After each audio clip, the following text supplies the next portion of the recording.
Welcome to Physical Media Friday, where we're going to take a closer look at a Blu-ray, DVD, or Ultra HD release. Stick around. 8 years after the 1982 hit 48 Hours, director Walter Hill brings us the Eddie Murphy-Nick Nolte sequel imaginatively called Another 48 Hours. Inspector Jack Cates, played by Nolte, has been chasing a crime boss known only as the Iceman for years. During a firefight at a racetrack, Cates finds a photo of Reggie Hammond, played by Murphy, a convict he sprung from prison for 48 hours nearly a decade ago to help him track down escaped killer Gans, played by James Remar in the original film. Hammond is about to be released from jail and he's ready to lead the straight life when Cates asks for his help in finding the Iceman. It isn't until Reggie realizes that this kingpin wants him dead that he agrees to help Cates catch the shadowy villain. Much as with the original film, the balance of the film plays out with opposing personalities of Nolte and Murphy pitted against each other, criminal versus cop. There are plenty of laughs, inside jokes from the first film, and of course some great action scenes. While the film was often heralded as too much like the first one, it obviously resonated with fans and went on to make $153 million worldwide on a $38 million budget, nearly doubling the box office of the original film's $78 million take. To my knowledge, this is the first time the film has debuted on Blu-ray, previously only being available on a lackluster DVD release. Another 48 Hours comes to us via the Paramount Presents line of releases from Paramount Pictures Home Entertainment. This line of Blu-ray releases spotlights classic and film lover favorites from the 100-plus years of the studio's movie library.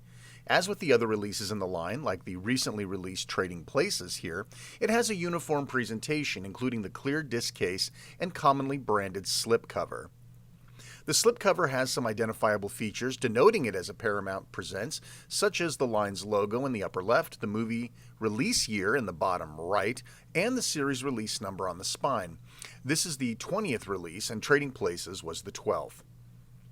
Another neat feature of the slipcover is the front opens up into a theatrical movie poster. I would have preferred a pack-in folded miniature replica that would be suitable for framing, but this is still a nice gesture for fans of the film. The clear case, it bothers me a little bit. I do understand it's designed to be a standout, showing it somehow better than just another Blu release, but these cases will be a bit harder to replace down the road should something happen to it. It isn't just Paramount that does this, Arrow and other premium publishers use them too.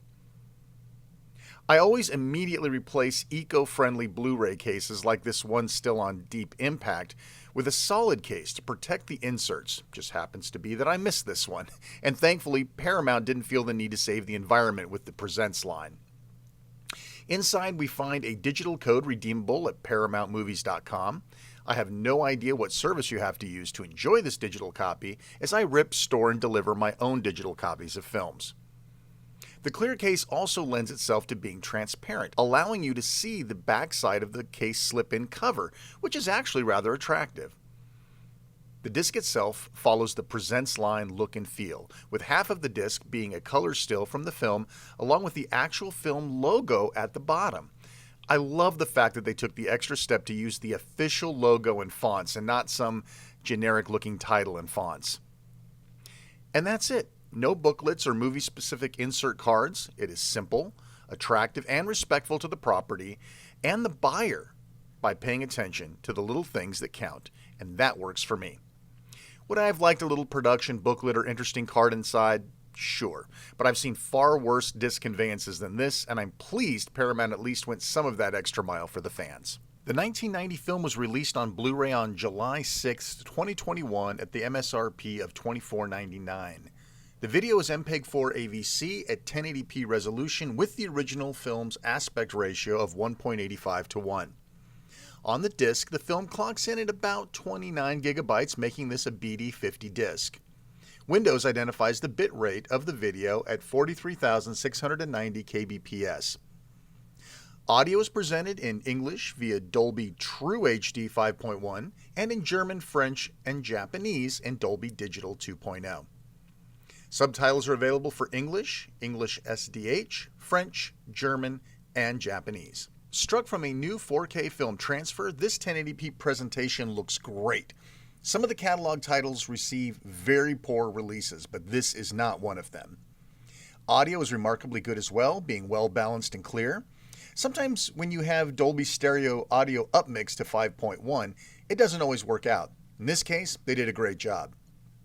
These micro reviews aren't designed to be all-encompassing, and as always, I recommend the detailed reviews of our favorite Blu-ray review site, Blu-ray.com.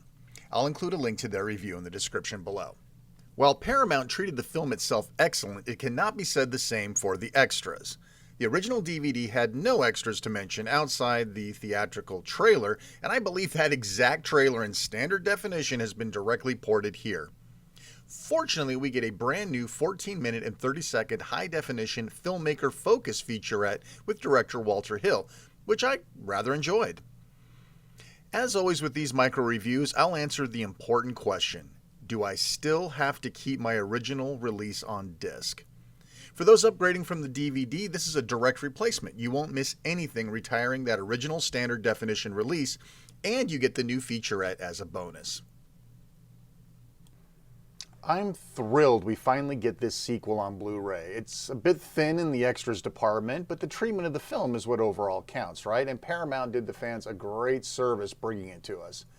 At the rather premium price of $24.99, you may want to wait and see if it drops a few dollars. Trading Places released at the same price in December of 2020, and it is currently $5 cheaper on Amazon at $19.99, roughly 7 months later. So picking it up, it's all up to you. I hope you enjoyed the video. Please like, subscribe, and of course, check that little bell to get notifications. Thanks so much for watching. Take care.